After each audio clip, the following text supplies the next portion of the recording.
Hi everyone, welcome back to the Wonder of Anime podcast. I'm your host, Lisa. I am a multimedia anime content creator and my work spans across my blog, my YouTube channel, and of course this podcast. I am so excited today for today's guest because this is a dream come true. I've actually been stalking her for years. just 2 years. But I'm here with the incredible Lauren Hill. If you don't know, Lauren Hill is the sales and marketing manager for 7 Seas Entertainment, an award-winning independent publisher that specializes in bringing the best of Japanese manga and light novels to English language audiences, alongside the hottest danmei, webtoons, and other books from around the globe, as well as producing audiobooks and original comics and youth literature. She has worked in the anime, manga, and gaming industries for over 10 years and is always excited to promote the newest content. In her spare time, she enjoys creative writing, hosting and planning events with her local anime club, and spoiling her beloved cat, Bug. How cute! Welcome to the show, Lauren! Thank you! I am so excited. I felt so bad when we originally were supposed to do this right after Anime NYC, and then COVID knocked me out. That's what cons do to you. And especially when you're traveling from Texas to New York and back, it's a lot. Yes, but I'm so excited. Anime NYC is always like the COVID hotspot. Let's be real. Honestly, yeah, because I got sick the first year too. I don't think it was as bad as COVID, but it was still like I needed a week off. It gets a lot, but I'm so happy that you're excited too. And I'm excited to get into your, a little bit about you before we get into the anime part. So what is your anime journey like? How did you discover anime? How did you become an anime fan?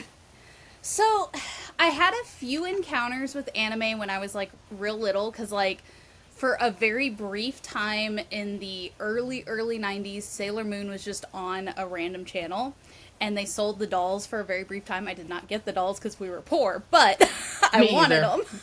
And then I think it was like 7th or 8th grade when Toonami was a thing. And they had, Gundam Wing and Dragon Ball Z, and I was getting into those. And then Sailor Moon came on. I was like, oh, this is great. And then I remember walking into a Barnes & Noble's and seeing manga for the first time and being like, what? It's in book form, too? And from that moment on, I was in it. And much to the probably disappointment of my parents. They're like, oh, this is a phase. She'll get over it. No, it's a career now. So how did you make it a career, going from lifelong anime fan to working in the industry? Honestly, my initial first few steps in were purely luck, and I only say that like I have worked hard, but literally I used to be an academic advisor for college students, and I worked at the University of North Texas in their engineering department. I'm not into engineering, creative writing major, but I could tell people how to do it. And I also worked with the kids who were like living in the dorms for the first time, and we would do activities with them and like have community hangouts and stuff like that. And they were like, oh, hey, we can get y'all a tour of Funimation. And I was like, what? Because I knew Funimation was in the DFW. I know. I was like, really? And they were like, yeah, it's in the DFW area. Da-da. So we went, and so it's like me and just a bunch of these college kids, and we're walking around getting the little tour, and we entered the copy teams area, and the person there was like giving us a little rundown on what they do, and she was like, actually, I'm about to lose my coworker here because she's changing jobs. Any of y'all interested in creative writing? And I was like, well, hi. I was like, hello. I know I'm the adult here, but I actually have a creative writing degree. And then she gave me her card. I emailed like literally the next day, and like it was so funny because like my father has worked in advertising and marketing my whole life, but I was like, oh, that's not going to be my journey. I'm a creative person, And so she was like, yeah, just send me your portfolio. And I was like, huh? I don't really have one of those. So I made a free one because thankfully I had been doing some freelance journalism for a website where I just kind of did like anime reviews, con reviews. I had a little thing, and it was not popular at all. We did not have a huge following or anything, but I just took my articles, pasted them, and then I got the job, and I was like, oh, wow. And that was how I got started. Now, I then had to learn how to be a copywriter at that point. And so for most of my career, I've been doing copywriting. So what that means is, like in the case of Funimation, I did actually get paid to watch anime. Everyone's like, oh my gosh. And it's like, yes, but that meant every anime. Every. Every anime. And for whatever, well, I say whatever reason, I was always the one who got the fan service titles because I love a good pun and innuendo. So those were, I would be working on those. And like, I remember one time I was showing my parents and I was going through some of my samples. I was like, yeah, bikini warriors. Aren't you proud, Mom? But the tagline was really good for that. So Yeah. but yeah, and you know, it just, once you kind of find your way in the industry, then of course you're making connections, you're meeting people, you're going to events. And even when you know, we did have the big Sony layoffs, I had found a job writing scripts for mobile games in Japan and just kept doing that and added that to my resume. And then I was getting super involved with, I said in my bio, my local anime club. I must be honest, they are actually a BL club.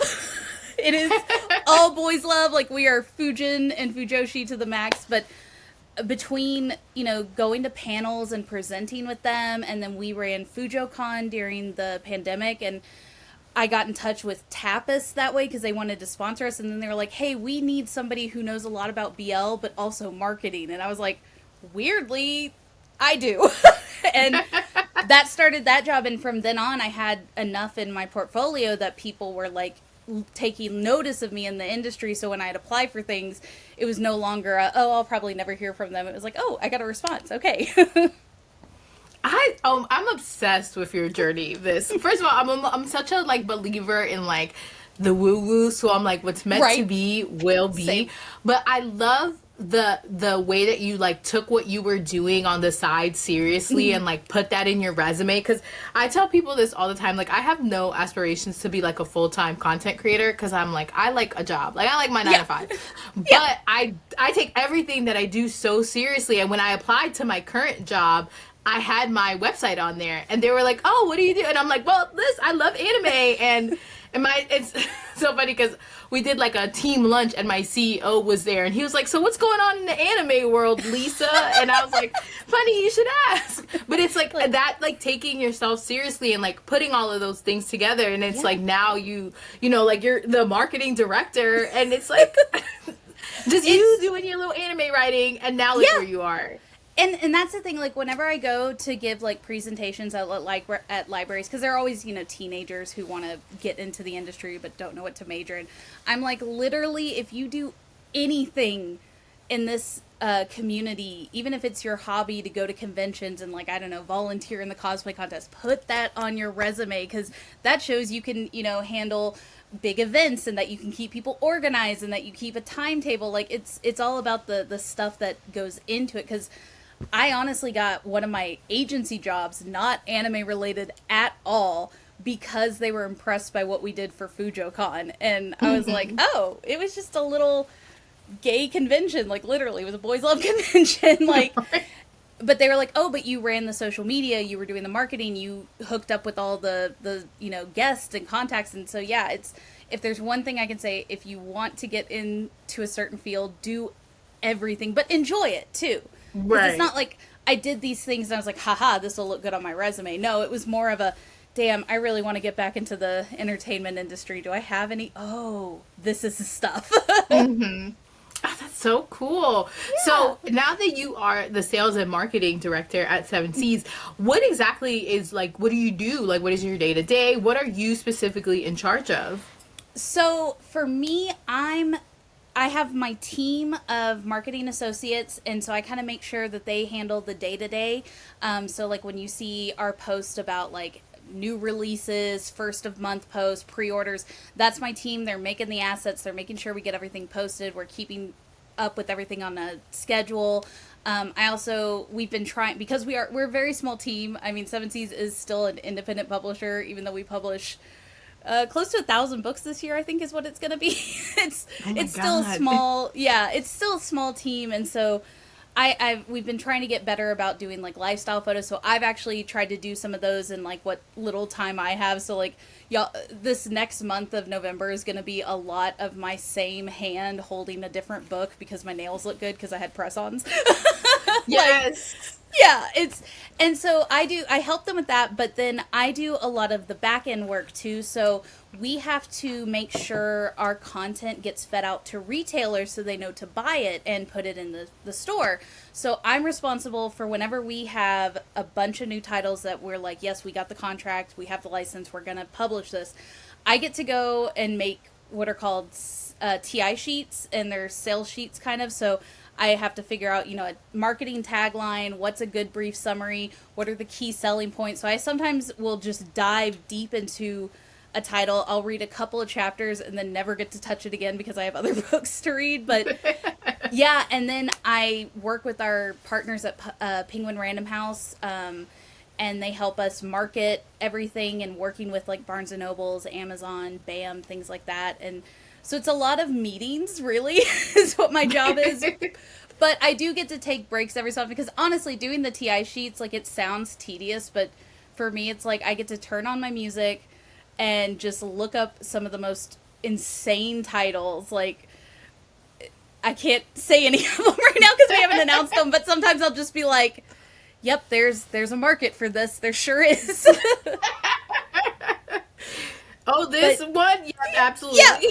It's always funny because, like, we'll post, like, especially whenever we have some ghost ship books, people are like, who's even reading this? And, like, then the next message is like, I love this, hell yeah. And I'm like, there they are. They're right there. But just yeah, keep scrolling, you'll find the fans. Exactly. But yeah, so it's a lot of, like, working with other companies and retail. So, like, we also work closely with, like, Crunchyroll and Sentai because, they have the anime versions of a lot of our titles.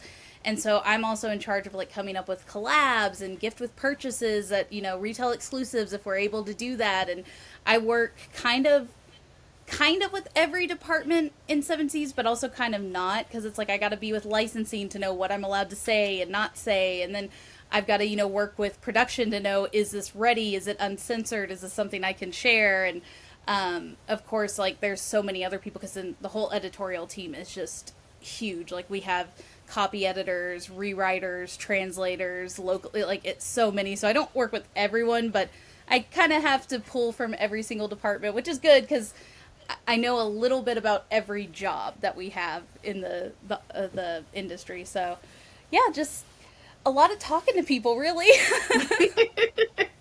I love that. It's like, I'm like, oh, tell me everything, even though this is not the wonder of publishing, but right. Maybe if you turn into a market. But I think it's just so cool I feel like you're putting so many different hats on, but it's like, yes. Like, it's so, as I have other friends who work in marketing, and it's like you work with so many different departments and people, and like, yep, putting things together. It's like so cool. It is. It's honestly, it's super fun because, like, I do complain to my friends, like, about how I have to always see social media, but, like, on the other hand, I'm also the kind of, like, Gen Z, Gen Alpha translator for a lot of my friends because, their nieces and nephews are in those, and they're like, Lauren, what does it mean when they say Ohio? And I'm like, Jesus Christ. It's like, well, that's weird. No, but yeah, and I get to create stuff too. Like, I've never touted myself as a graphic designer. That's not something I do, but I can come up with some decent social graphics thanks to Canva and Photoshop. But I also know that, like, I don't have to design, like, book covers. Like, I get to be pulled in and, like, give my feedback on some of them, because that is another really cool part of my job is I help with debuts, especially. So because I've done copywriting for the majority of my career, I help write the blurbs on a lot of our debuts. Like, we also have editors who do it too, but sometimes there are certain titles where, like, we need this to have a really, like, markety tagline and really appeal to people, so sometimes it'll come over to me. But it's really fun. I get to, see every part of the book, and then at the end of the day I get to open one of our books and see my name in there, and I'm like, yes, I made it. Yes, I love that too. Like, I'm always, like, looking at people, I'm like, I saw them at the con, and I saw them on Twitter. And I think I just think it's so cool. It is. And it really, like, one thing's for, I mean, I'm sure as a millennial, like we've been through the job market and there have been some terrible jobs out there.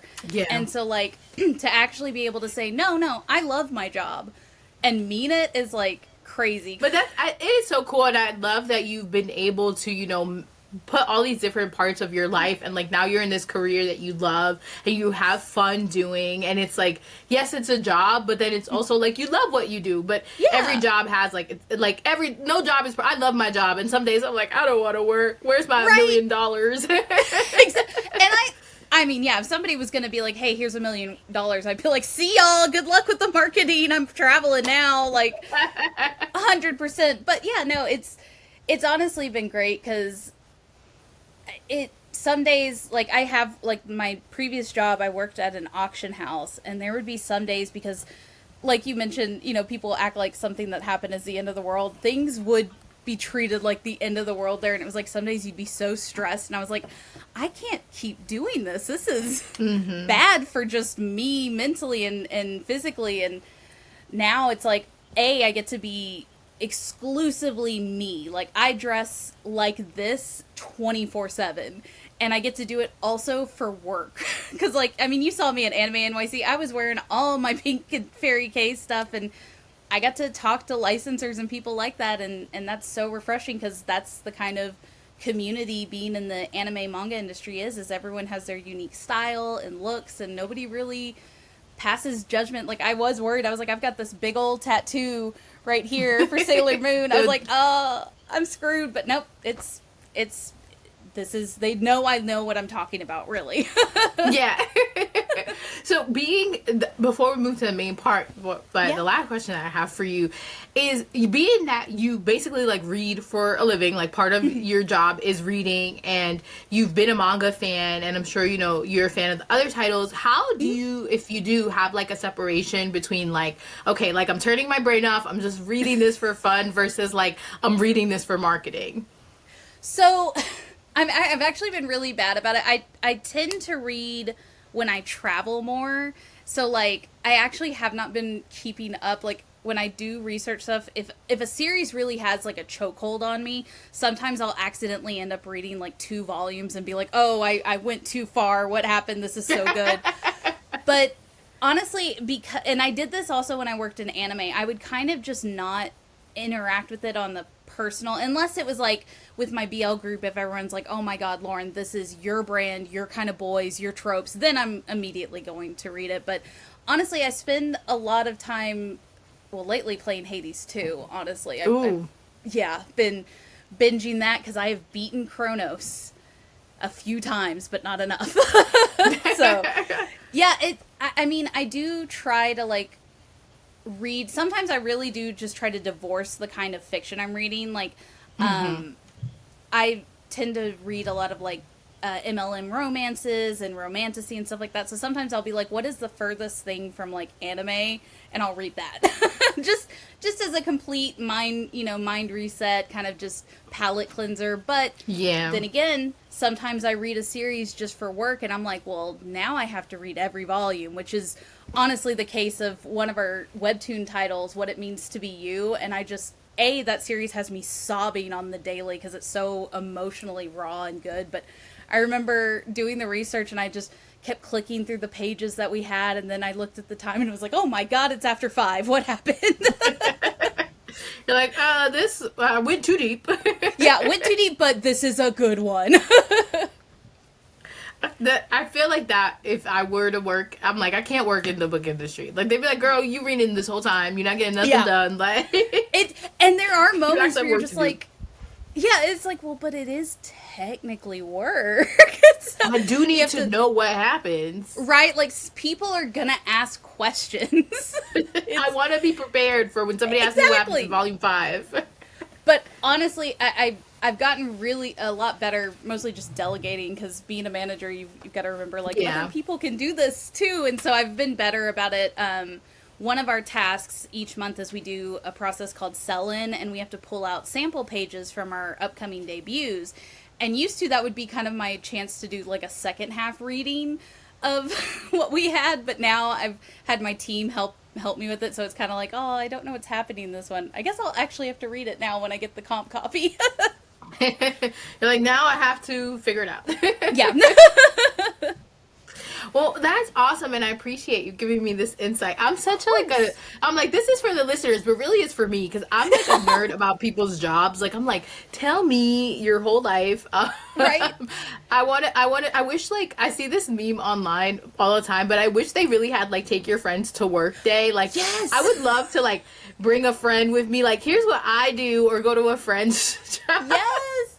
My best friend and I joke about that all the time, because, like, she's kind of an anime manga fan, like we used to, but she's not in it like I am. And then she does work for the county in Texas, so for the 4-H program, which is AgriLife. And sometimes we'll just be like, yeah, you do that stuff outside. And she's like, you do the stuff with the porn. And I'm like, yeah. Sure. That's Yes, one way to put it. it's pretty accurate in some cases. Yeah. But no, Oh. I would love to bring people. I mean, I couldn't really bring anyone because we are a pretty remote country, company, not country.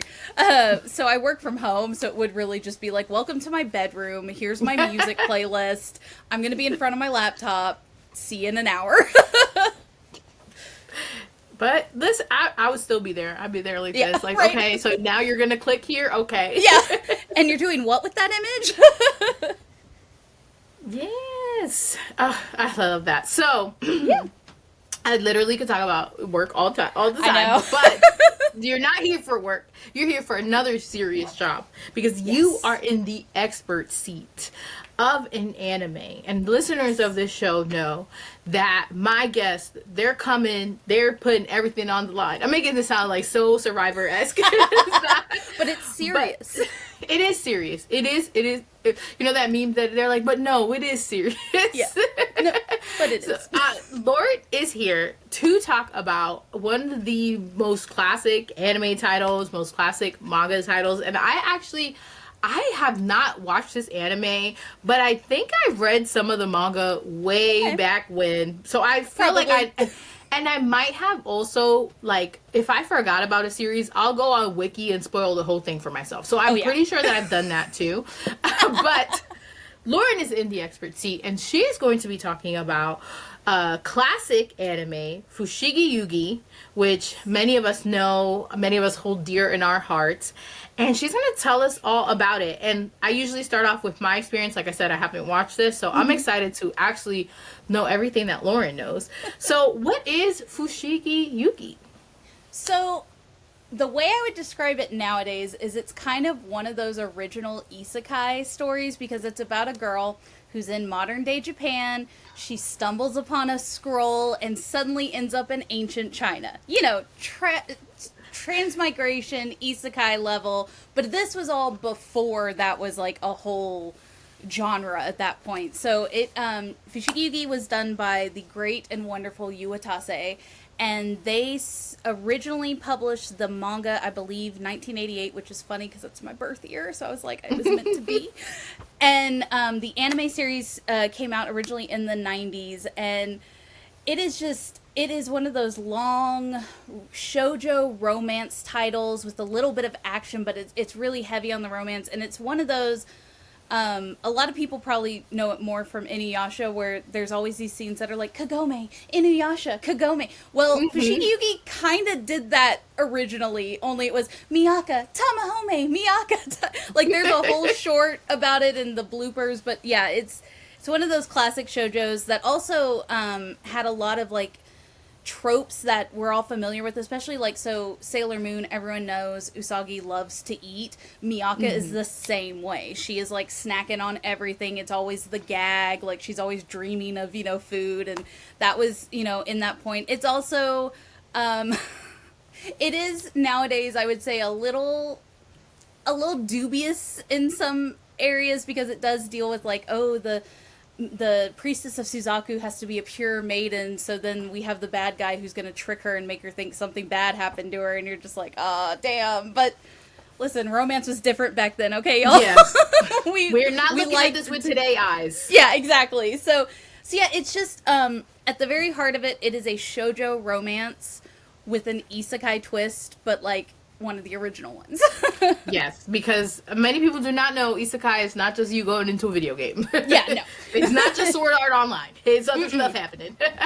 You're going to all sorts of other worlds, and I think what's really awesome about Fushigi Yuugi is it also takes a lot of Chinese mythology and history and some of their religion, because like in the heart of the story you're learning about this priestess of a god named Suzaku, but then the enemy is a god named Seiryu, and so it's like they're these rivals and only one god can be summoned at a time, and you've got to collect all the 7 senshi to make sure that happens. You know, it honestly, I think it appealed to me because it was a little bit magical girl and a little bit action, and then it had just the characters. Like, oh my god, my favorite character is not, I mean, he's a main one in that he's in the Suzaku 7, but Chichiri the monk, he's just he's so weird and goofy, but also has like this tragic backstory, and he secretly wears a mask. Yeah, I was like, oh no, he's been through it. Somebody save him. I can heal you. Yes. So yeah, it's just all of that appealed to me, and it's so funny because the manga. I did tell you I have my original Animerica published only up to volume 8, because that's when they decided, oops, we should probably reverse this and print it the original Japanese way. And so then I had to wait so long, because I'd gotten to volume 8 through this, then they restarted the whole series. They didn't just pick up with 9, they started from 1. So it took me from junior high to graduating high school to get all 18 volumes of the manga. Oh my god. And to complete the story. Like, I would rent VHS tapes from Hastings and Blockbuster of just like random mismatched episodes and be like, have I read this in the manga yet? Is it gonna spoil it for me? Like, I did the work because we didn't have the internet very much back then. So how did you discover the series? So I had a friend, my friend Juhi, who was from Korea but had spent a little bit of time in Japan. So when she saw me in, I want to say it was our 7th grade English class, I was drawing Sailor Moon, and she was like, and she drew a gorgeous picture, of course, because she was so talented. She was like, I also enjoy this. And I was like, a friend. And she would start just, like, kind of telling our friend group about all these titles we had never heard of. And she mentioned Fushigi Yuugi. And then I remember walking in, it was probably Walden Books. This is how long ago it was. And I saw it, and I was like, this is the series Juhi said that she really liked. And so I picked up the first book, read it in, like, 30-40 minutes, and was like, uh-oh, I love this. This is my new personality unlocked. It really, like, I always joke with all my friends, I'm like, I have 3 hyper-focused topics that you will get word vomit from me about. One is Hyde, because he's my favorite J-Rocker. I don't know if I can there, that's his autograph tattooed on my arm. I love turtles and tortoises, can tell you random facts about them. And then Fushigi Yuugi, that's the other top 3 thing, because like when I first started that series, I dove headfirst. Like, I was obsessed, and of course I was the only one in my friend group like actively collecting the manga, and like they I did this with them with Kingdom Hearts 2. They kind of learned the plot just because I talked about it so much. Yeah. They were like, I don't know if I actually ever read it, but I just knew all about it. Like, I legitimately was so deep in this.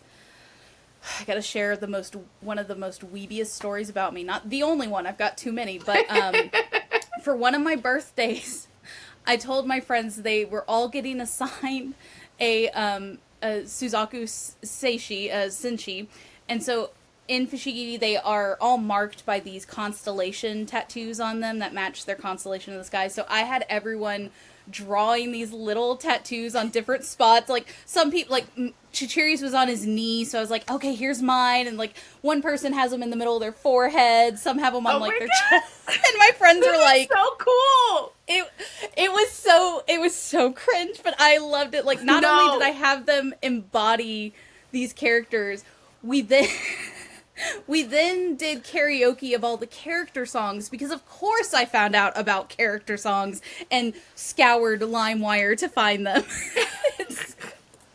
I'm so I would have loved this. I would have fit right in your friend group. Right? I would have been in there.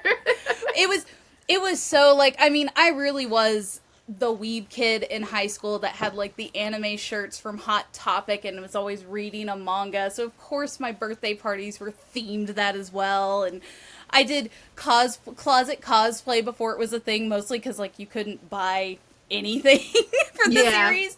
So, yeah, I was deep in it. Like, I mean, I remember when DVDs first came. This sounds like I'm talking about ancient history. I know, but I was there. You get it. I played these games. Yeah, been through 84 years ago. So Sam Goody was a store that sold DVDs and CDs, and when manga and anime started creeping more and more onto the shelves, mostly in bookstores, of course, but we started seeing it, in Blockbuster, Hastings, Sam Goody. The Oni box was the first... No, the Oni box was the second half of the Fushigi Yuugi series, and I had seen the first half via renting a bunch of VHSs from different places. And I remember that box set cost $50, which in the early 2000s was a chunk of change. Mm-hmm. But we would, every time we'd go to the mall, I'd go to make sure it was still there because I was saving up all my little bit of spending money, my lunch money, all of that. And then I bought it, and I still have it. And it was like a religious experience because it was like suddenly not only was I watching on a DVD, that was so new and cool, which meant I did have to watch it in the living room though. But like I was getting more of the story because like at that point, again, we had to reprint the entire series, so it was only into the halfway point, and this was like the ending of the story, so I finally got to know what happened to these characters, because scanlations weren't as prolific back then. Like, we knew they were a thing, but it took so long to download with the internet speed, it wasn't worth it. So I just, I suffered and waited for every publication until I found the anime, and it was probably my most memorable personality trait as a teenager. Listen, I too was that person that was like, oh, I'm gonna read manga in school, but you just can't read one, so you're carrying like 4 volumes. Oh yeah, like, because I'm gonna finish the one, like I need another one. I'm gonna get bored. I need the rest. But I think it's such a like unifier, because I'm only like I'm a 93 baby, so I'm not that much younger than you, and like we really like I never try to be one of those like back in my day, but like we really went through it like to get anime and manga, and I feel like a lot of people don't recognize now, like a lot of us were literally getting crumbs and like piecing together the stories, like oh, you watch this. Like I remember I was a two like Sailor Moon, Digimon, Pokemon. And then Inuyasha was one of like the first series I was actually able to watch because of like I had a TV in my room and I had like Adult Swim. And I would go to the library and get the DVDs, and I'm like, okay, I'm piecing together, like, what Adult Swim is airing, but what's on this? And it's like, you were doing Olympic-level work to, like, figure out what's happening in this series. It's nuts, because, like, I remember even getting into things that didn't make it over here for years later, like Gravitation. You were watching it on YouTube back when YouTube only uploaded like 7-minute videos. It was flipped backwards with subtitles in either Spanish or Chinese, and you were just like, subtitles. And you're like, okay, what happened? What did I miss?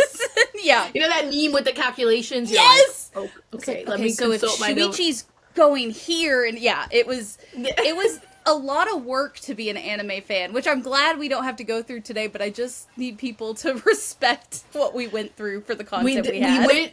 We went through a lot. It's like, so it's crazy because like even with like the old boys love titles, like we got some of the most dubcon stuff for the longest time, and that's just what we thought it was. We were like, oh, this is the content. It turns out there was just a whole bunch waiting to be unleashed. But people are like, oh, you like the dubcon. It's like, it's what I had, my dude. Like wasn't about to be picky. People are complaining about Jinx. I'm like, you don't know what we've been through. Like, right. You, don't know you do not know the text. Yes!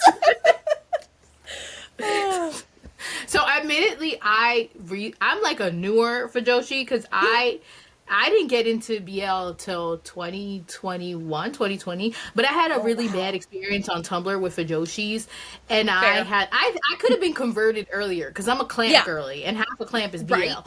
Yeah. We never said it, but we know.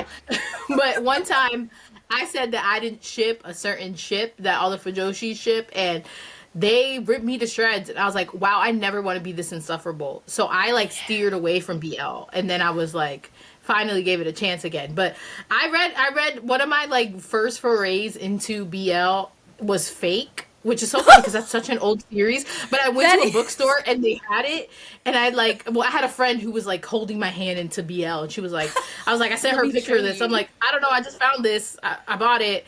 And then I was like, wow, this is crazy. But I'm also like, I feel like a lot, like I know BL gets a certain rep for like DubCon, but like that was not just BL. Like there's No. a lot of shoujo, there's a lot of other genres that Yeah. had like like that's just a sign of the times. It Unfortunate, but really that's a sign was. of the times. Yeah, it really was. And honestly, like, yeah, I know there used to be such weird contention with Fujoshi online because, like, there were those of us who were just, like, happy to see pictures of our favorite two, and then there were the people that were like, I'm sorry, but it's, you have to specifically put Hero X Duo because Hero's on top, and it's like, yo, Yeah, okay. Like like, you're giving us bro. a bad name. You're giving us a Yeah, bad name.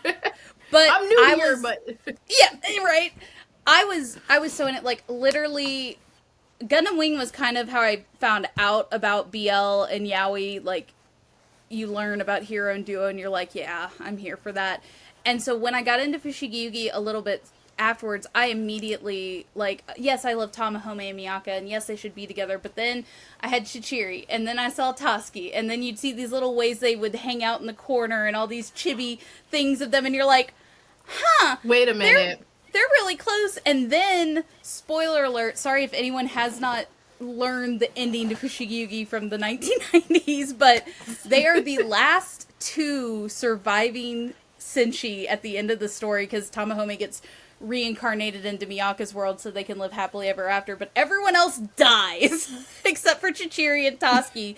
And it's like canon that they then traveled together from that point on. And I was like, well, the stories I could write and did. The text, the Yeah, open-endedness for the fanfics are right exactly. here. Yeah, like my fanfiction.net account was like for the longest time 50% Fushigi Yugi with a sprinkling of other things, but mostly Fushigi Yugi. It was, yeah. I love so you get into the series and immediately you're hooked. But what was it about like it, or like when did you know like, oh, this is my favorite? Like, because there had to be a decision where you're like, this is gonna be my whole personality. What Yeah. made you make that decision? Honestly, it was the art style. I just because on the with the first publishing, they did take like the manga images that were used in Japan, and like the art is like this all the time, and I was just like, it's pastel, it's beautiful, it's soft. And then I just also really loved Miyaka because she was loud and kind of obnoxious and not the brightest person, but I loved her because I could relate to her on so many levels because like she was one of those shojo main characters that like made mistakes but like actually learned from them, so it wasn't like a I mean, like they still had like the miscommunication and it's like, oh, Tamahome looked at me a weird way so he hates me now, stuff like that, but she still did like learn and become like she grew up in the story, and it was just really, it was really cool to see just this girl who gets like, because we were in the 90s and the 2000s, everyone was skinny as hell. I was Yes. not, I liked food. Same. This character loved food. Usagi loved food. I was like, hell yeah, this is the representation I need. So it was really just the art style of Yuatase. And then honestly, the personalities of every character, like every single one, like it has a lot of gag moments and they're amazing. Like there's even a whole, in the animated series, they made these things called omakes, which were essentially bloopers, but animated. So it was like they just made these funny scenarios happen, which was fantastic. And it was funny, but then it would make you cry the next minute. It was like, I think it was probably one of the first pieces of like honest to God literature that really just like sucked me into the story. That it was like, this is a whole world being, and it got me into writing, I think, because, like, Iwatase, I love them. They are a genius, and yes, I'll forever be sad that Viz has the rights to Fushigi Yuugi, but I'm working on us getting her BL over here taken. I would love for that to happen, but it just, yeah, I was, of course, when the kids, doodling all the time, so I always was drawing the characters, and, like, she made, like, chibi versions of, like, Chichiri, so he's easy to draw. Like, I think I have, oh, yeah, I have my little chibi Chichiri pin, and he's just, so cute, and, yeah, it hooked me from so many angles, and it was just like, you're mine now, and I was like, okay. I feel such a happiness hearing you talk about this, because, like, I remember my moments of that, and it's like, Right. for people who are not fans, like, you just, like, don't get it, but I get it, because I feel like when I had, like, I was, like, huge into Inuyasha, Cardcaptor Sakura, but, like, XXX Holic was, like, that is my favorite series of all time. So, like, I remember, Hell like, yeah. I was just, like, you just get so grabbed by it that it is, like, it's life-changing. It is. It So really is, life-changing. like, I just, and I really do think it's, like, because Clamp 2, like, their character developments are all so insane. Like, even, people give Chobits a lot of shit, but honestly, that story is so heart-wrenching and, like, beautiful. Yes! Chobits is so it's I think so many of their series is like, and I have a series on YouTube where I'm reading all of them in chronological order and doing analysis on them. I'm up to Cardcaptor Sakura, and that one it's funny because I wrote the notes for the video like a year ago and I still haven't recorded it, but it's like I feel like there's like surface level story, and like it's so easy to like, oh, this is weird, da, da, da, and it's like the real story's under here, but you're not getting it because you're so close, like especially Chobits too, because a lot of people I feel like saw the anime and the manga's like has a different ending, and I feel like like the interpretation of the story like is so different, but it is like those series I feel like a lot of the older series just was like, and not saying that newer series don't do this now, but it really was like, if this was a traditional book, like this would be the next Harry Potter or something like that. Like that's how the older series are written. They really are, because they just so much, like, I think because manga, even though in Japan, like, we don't even to this day publish maybe but 5% of the manga that Japan actually makes out there. And so, like, but I do think there's been a shift where, like, manga artists didn't have to churn it out as fast as probably they do now. And so, like, these more long, sweeping stories had kind of time to grow with their readership. And that's, because that's Fushigi Yuugi. Like, at the end of the day, could they have probably solved all their problems the minute they had all 7 senshi? Absolutely. But did a whole bunch of other stuff happen? 1000%. Like, you couldn't just be like, all right, we did it. We collected them all. Time to make the wish and end the series. Like, no. We need more drama, more suspense. And, I mean, yeah, series nowadays, like, there's so many good ones. But I do feel like a lot of the classics feel like that because they really did just have more time to grow as a story and as a world. So, yeah, no, I feel you. It's like, yeah, I love Cardcaptor Sakura, but people don't realize, like, especially if you haven't read the manga, like, the different relationships with her friends, the different things that people are going through, the stuff with her mother and father, and then her older brother and his not boyfriend, but they're totally boyfriends. It's like, there was so much more, and the anime was more of a Monster of the Week kind of series. Yes. Which, like, that's gonna sell for the market they're aiming it for, because it was made for, like, kids. I mean, they even did the whole American version of the soundtrack, which was just totally different songs. Everything, just Americanize it. Yeah, we really did do that for too long. I mean, granted, it did give us the One Piece rap, which I do love to remind my hardcore One Piece friends about. Like, that is awful, but also in a way it's kind of historic and perfect because it's so cringe. But yeah, it was just so much, and again, like, even I would say a lot of the literature that we had access to then, like, a lot of the young adult novels didn't go into those kinds of stories yet. At least not the ones that were, on the shelves easily to obtain. And it was like through manga I actually found out about, like, all sorts of other kinds of, fiction and genres, and it's just Yes. because it was all there in a comic book. Yeah. It is. It's interesting how things have changed, and I think a lot too about now we live in like a tropification of everything, where everything's like a trope versus like, okay, but what really, like, what's here? Yeah. But this is a perfect segue onto, because you're not just a regular Fushigi Yuugi fan. You've been No. here since the beginning. If in the totality of the fandom, what is an unpopular opinion that you? Oh, actually, no. Hold on. I'm skipping a question. Let me go back. But it's like the opposite of the question. So, what is something about this series, whether it's the anime or the manga, that people always get wrong, or it's like a common misconception that you see it and you're like, no, that's actually not what's happening? Oh, goodness. I would say Miyaka's personality, because in the anime they do really hype up her kind of like dumbness and food thing, but like in the actual like manga and in the story, she's just a teenage girl, man. She's just a girl. She's doing her best, and a lot of people give her shit and they're like, oh, she's just a Mary Sue, and it's like, okay, first of all, every main character when you read, it is a Mary Sue because you put yourself in there. Like, sorry, spoiler alert, we're all Mary Sues.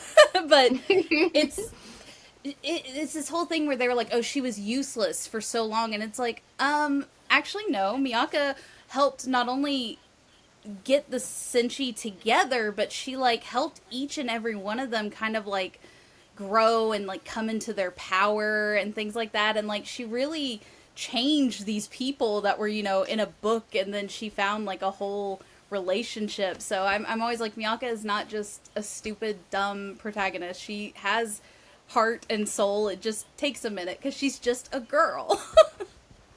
You bring up a point that I'm like, this is a hill I will die on, where people undervalue relationships and like being a friend and being someone so much that you will have people say like Sailor Moon is useless, Toru and Fruits Basket is useless, and it's like their existence is the catalyst of everything. Like, they bring everyone together, and those interpersonal relationships that they have with other characters moves the characters.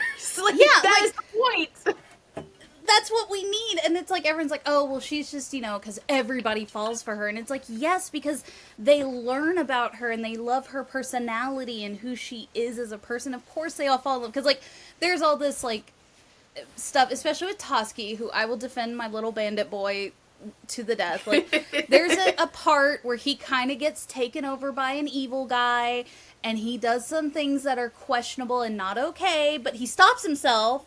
And, like, they go through this whole, like, where he, like, accepts what he did and, like, tries to make it up to her, and, like, she forgives him.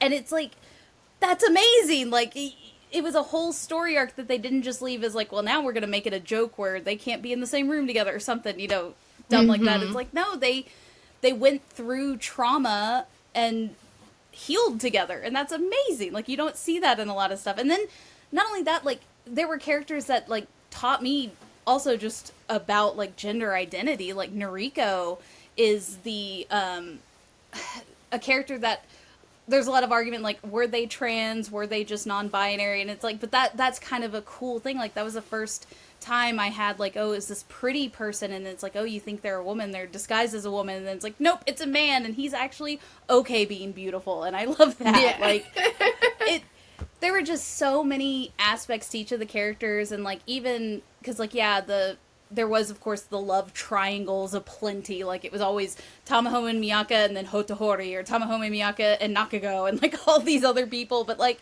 that's how we kept the story going on for a while. Like, we liked it. But it's the undervaluing of like relationships, where I feel like people is like, well, they didn't do anything, and it's like, that they did. Like, the point is that people love them, and they are, everyone grows as a result of knowing this one person, because it's like, in real life you grow as a result of knowing other people. Like, that's how life works, and to see it in this series you already adore for all these other reasons, it just, like I said, I always felt close to all these characters because they had just so interesting personalities and unique traits. And then of course, Chichiri just was a bundle of everything I love, traumatic backstory. He's always smiling for everyone while crying inside. I just Oh my God. ate that shit up. Yeah. Ate that shit behind up. the scenes. No, Yes. I get it. Yeah. So now onto the reverse of that. What is an unpopular opinion that you have that you think the fandom wouldn't agree with you on? I mean, it honestly comes back to Toski. He did nothing wrong. He was being manipulated and controlled, and also, I think a lot of people kind of brush over their ages. They're all just teenagers and in their early 20s, except for, 3 of them. One is a literal child who's, a 12-year-old genius, and then you have Chichiri and Mitsukake who are, 28, 30, which was considered, oh, they're so grown and mature, and I'm over here at 37, what? I still don't know shit, And it's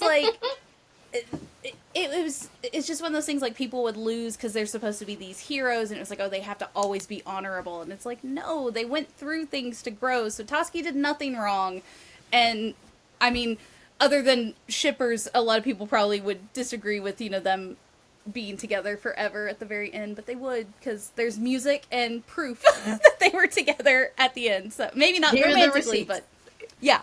There's a whole ass song. Yeah, I like to. It's my preference. Not the song. I'm gonna have to look up those character songs because that sounds like a lot of fun. It honestly, so I have, the first time I went to New York, I went to Book Off, and they had every single CD, and I bought them all.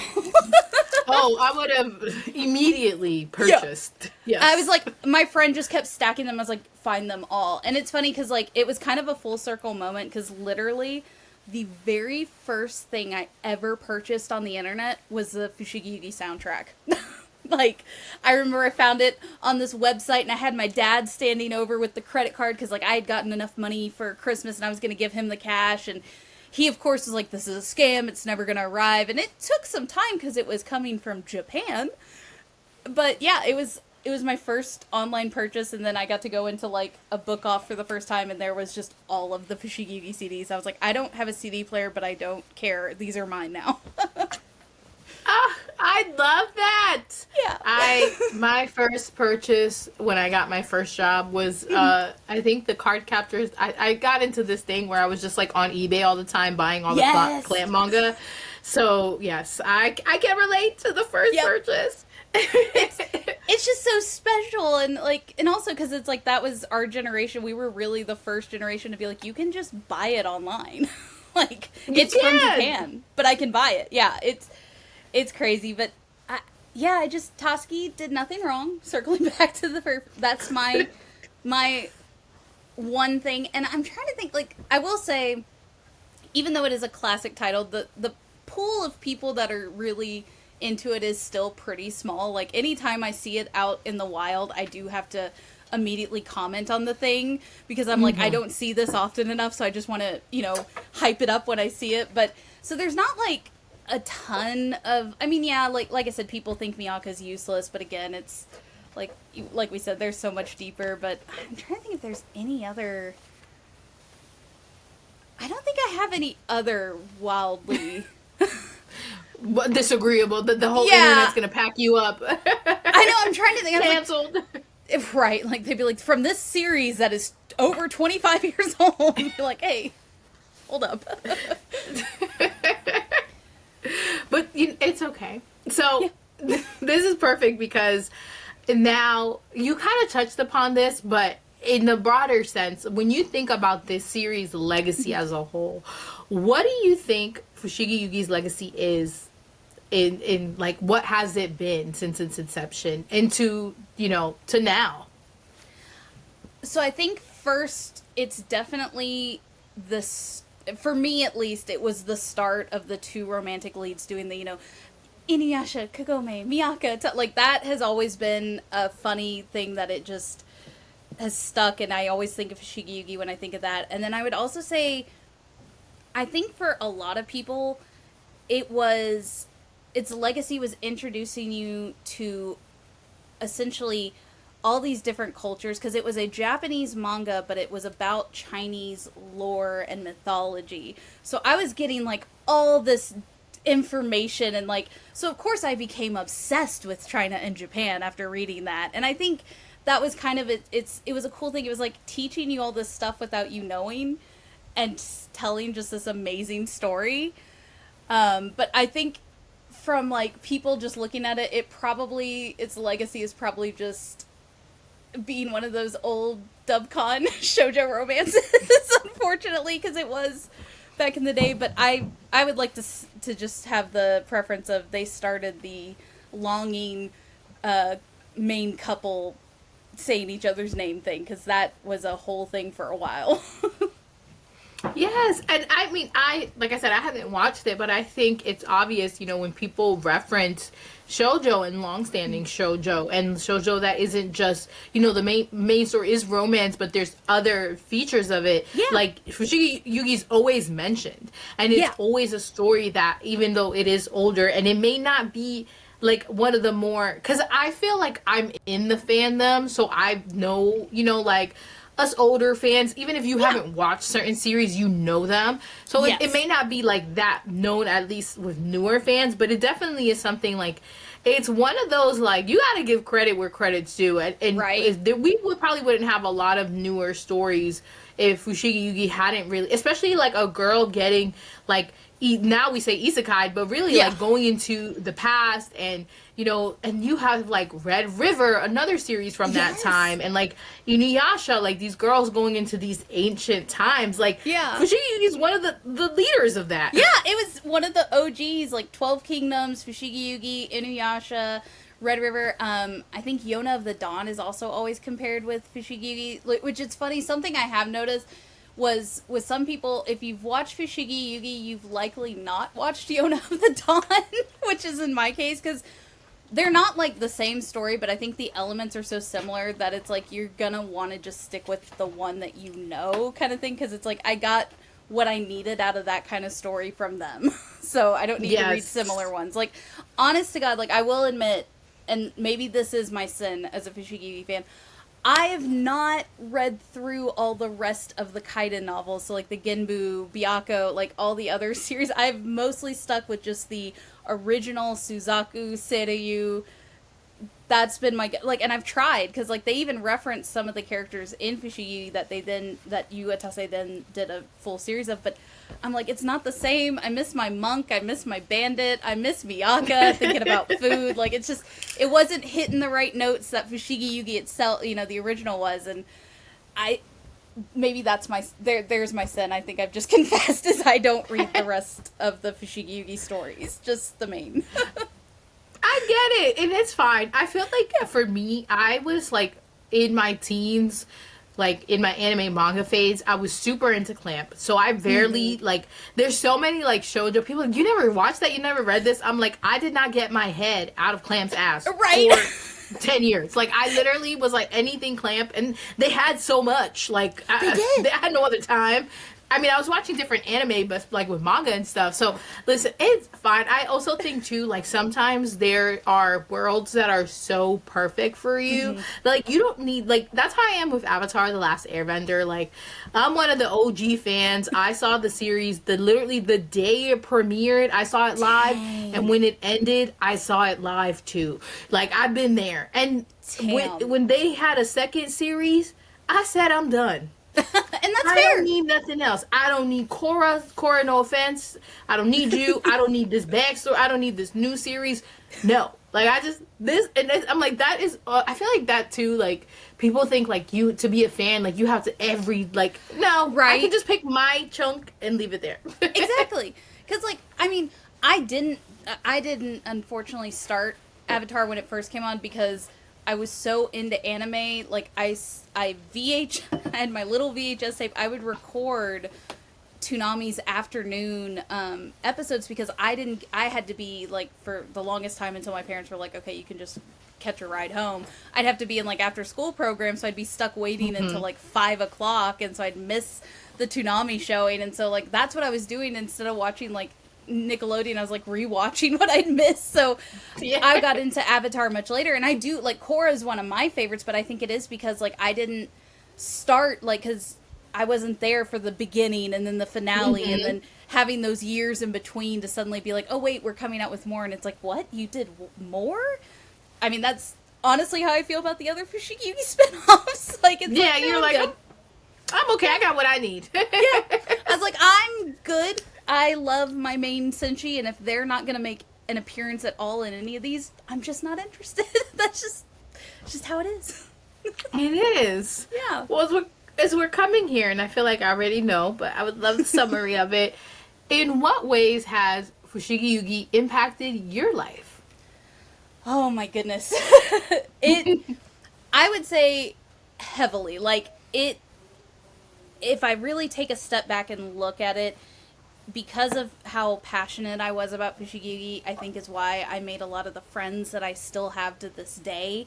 Like, my best friend and I, we actually, we connected, like, years later. Like, I was in junior college, she was at regular college, and, like, we bonded over loving Hyde and Gawked, J-Rock, and it was a couple months, maybe years later, that we found out we also loved Fushigi Yuugi, and I was like, holy crap, we are meant to be together because we love all the same stuff. And so, like, it's impacted relationships. I think, personally, it sparked my writing career. I mean, I was kind of writing, like, Gundam Wing fan fiction, but then when I got into Fushigi, I was going hard. I had one-shots, music fix. I had a whole long-running series. Like, I was in it, and now I'm over here like, oh, I kind of write for my job now, and I got it as my degree, and it's because I wrote fan fiction as a teenager.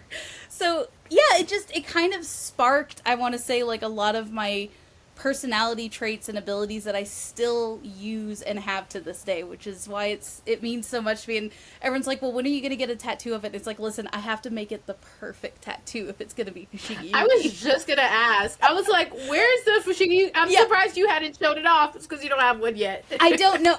I do plan, so I have my little pumpkaboo here, and I want to get a chibi chichiri and then a snom and just make it my little guy sleeve. But I do want... Cute. Right? I was like, just my little cute guys. But I do have, like, in my brain an idea for, like, a full leg piece. Like, I want it to have the Suzaku Phoenix and then the Four Gods scroll, but then have the constellations of the Seishi in the background. You know, very artistic. But I've gotten 2 tattoos on my legs so far, and it's not been my favorite experience. And you have your chest done? I know. It's so wild. Everyone's like, no, this had to have hurt the most. And I'm like, well, yes and no. Like, this one, I wasn't the one that tapped out the first time. My tattoo artist actually did. She was like, we got to do this in a second session. I was like, oh, okay. And, like, when I went in for the color, like, yeah, I could feel it up in my collarbones, and it kind of hurt. But for some reason, on, like, the side of my legs, I have, like, a Hatsune Miku, and then I have a Katamari tattoo. Both done by different artists, but I had the same experience where I tapped out, like, by the time the line art was done. And usually all my tattoos, I try not to. And it just, something about that area, it was too much. And so now I'm like, crap, I don't want to have my Fushigi Yuugi tattoo on my back because then I can't see it. So I have to build up the stamina and willpower to get it on my leg. That's so unbelievable. Like, I mean, I have very small tattoos. I have a big piece planned one day. But I feel like if you got a chest piece, I feel like your pain tolerance is crazy. So if that was like okay and the leg, like, I'm like, I don't have any leg tattoo plans. First of all, I don't want to say. I do want to get something above my knee, but I'm scared. That should be. I'm scared. I don't know what it is. I think everybody has different areas. Oh, yeah. And because it's different for every person. And it's not even like it's an intense pain. It's just one of those pains that when it goes on for too long, you're like, I can't keep feeling this. Because, like, the way I describe it, it always makes my friends cringe, but I'm like, it's literally like you've got a sunburn and somebody's just taking a needle and just scraping it over and over. Ugh. And after a while, it's like, I can't put up with this. I'm starting to get shakes. Like, so yeah, because the chest tattoo was fine. 2 sessions. I mean, I still have some work that we could do, like, get more in the background, but I was like, I'm ready to move on to new tattoos. Yeah. ADHD, man. But yeah, listen, so no... That's fine. Yo, sorry. I was just say no Fushigi Yuugi tattoos yet. but soon. At least I do think I want to get my little Chichiri very soon, because I'm like, I've been talking about it more and more, and I'm like, okay, this has to be booked in the next year or two. Yes. Oh, I love that. So I always like to end with any random fun facts, and it looks like if you have anything else that you want to show us that you have, because I feel like you get prepared. You were like, hold on, let me get my relics. Right. Well, and it's funny because like I was sitting downstairs debating. I was like, oh, I have this piece. Oh, and I do have the Fushigi treasure box that I finally bought as an adult with real adult money. And then I was like, oh, and then I have this one. And then I was like, let me just get some of the like key features, like the original Animerica published ones I treasure them, which is sad because I did lend out, I used to lend out my manga all the time in high school because I was that person. I was like, everyone get into this shit. But one person did return one of my Fushigi Yuugis very damaged. And I remember just trying to be like, oh, well, thank you for bringing it back. And internally, I'm like, how could you do this to volume 4 of Fushigi Yuugi? So, yeah, I have the first 8, and so I'll show the poor. Like, it's not even that damaged. I remember it worse, but like, there's a little bit of scrapes and rips. But as a teenager, using what little money I had, that hurt a lot. And then because my friends all know I love Chichiri, like I have beautiful art of him everywhere. Like I've got the buttons. My friend recently sent me like a little care package from some little Chichiri items she found on Suruguya, I think. It's a online, basically Yahoo auctions, but no bidding. So she found all this cute stuff, and then I was like, well, let me also get the CDs, which I got to talk about. It is funny because I did buy. Here's a random fact. So back in the day, character songs, like, that's not a thing they do anymore, which is tragic, honestly. But they, like, the Fushigi Yuugi music was so buck wild because, like, first you had, like, the beautiful music that was in the series. Then they decided that Tamahome, Hotohori, Toski, and Chichiri were going to have a band called THTC, which is still the funniest thing. And they had, like, 2 songs. It was not canon in the manga or anything. They just were like, let's just get them together and they sing these 2 songs. And I was like, what? But are they like, because they're people from the past, so are they modern in the song? Modern, like, yeah. It's like they made them like present a day band. them. It's the funniest because, like, also, like, if you look at, like, old Gundam Wing, like, not concept art, but just, like, art they used for promotions, like, they have them in 90s traditional clothes. They did that shit with Fushigi Yuugi, too, even though the only person who really ever makes it to the modern world is Tamahome in the end. Oh my god, I'm, like, trying to find it now. it's the most 90s thing, but it was so funny because I was like, why is there all this music that doesn't even the only stuff that plays in the anime is a couple of songs, and then of course the main opening and the main ending, but all these character songs, you just had to find them, which I did, and it was like, this is amazing. This is the type of shenanigans I love. Like, let's get these people doing great. Like, does it make sense? No. We have a budget? Yes. Like, let's. Honestly, I'm like, yes, give me more of that. Because, like, it was the funniest shit. Like, yeah, there was no side story or anything. But, yeah, Toski, Tamahome, Chichiri, and Hotohori have a band with, like, 2 songs. And then you could only buy it on these, like, mini CDs, which I didn't realize that was the case because, of course, back then I just got everything off of LimeWire and, you know, questionable sources. LimeWire days. Yeah. Getting viruses on your computer. Oh, yes, and it wasn't my computer, it was the family computer. So. But yeah, it's so funny. Fushigi Yuugi just, and I think that was a marketing, maybe not even marketing, I think it was just a thing they did with a lot of series in Japan for the longest time, because, like, Gundam Wing has character songs. I know there are some Clamp ones that have, like, specific character songs, especially for Cardcaptor. And then it's just this thing, and now I realized, I was like, oh, when I say character single, nobody really knows what that means anymore. Because that's not a... It's a lost art. It is. It's kind of sad, but also I do enjoy the weird random songs that match these characters for no reason. I get it. That was an amazing fun fact, because I would have never, the fact that they had a band, that is, I'm the person that gets excited when they have the VAs do the opening and the closing song, Yes. like in Sasaki Miyano, how they have them sing the song. I have those in my playlist. So like, I love how you guys sound. So listen, bring the character songs back. We could work with it. We could older like everyone. Listen, especially with how popular K-pop is. My best friend and I, again, we're J-rockers till we die. We're like, J-rock walked so K-pop could run in America.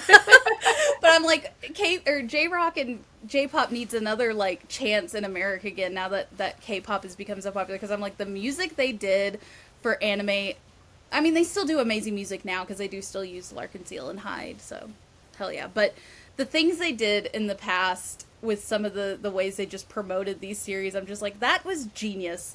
Of course, that's when things were more affordable to do, too. So that probably helped. that probably influences that. Yeah. But, well, this is so great, Lauren. I'm so happy that we got to fan out together because I love fanning out.